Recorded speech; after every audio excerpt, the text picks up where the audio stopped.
Ê, ê, ê. Tony, Tony, Tony, Tony. Buồn cười nhỉ. Buồn cười nhỉ. Này mình ngủ dậy mình có chuyện gì vui mình kể cho mẹ nghe nào.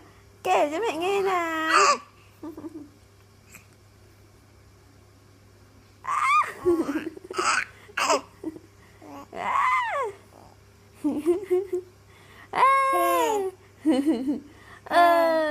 Chuyện gì vui à?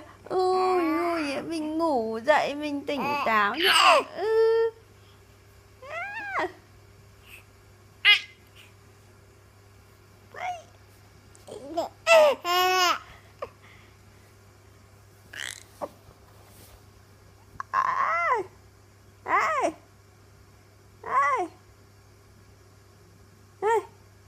Tony, Tony.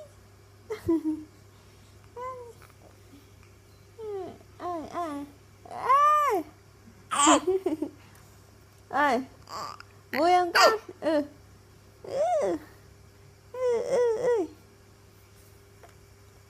Cười nữa đi, cười đi nào, mẹ con mình cười nào.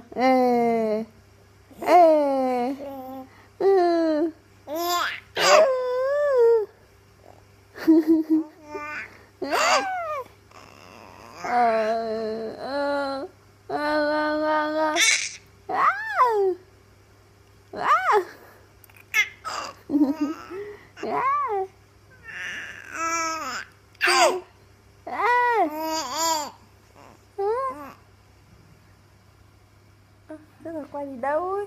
Hãy không quay vào mặt con đang cười tươi như thế này nhỉ.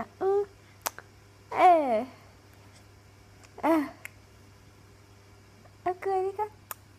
Cười tươi đi con. Tony cười nào mẹ con nào.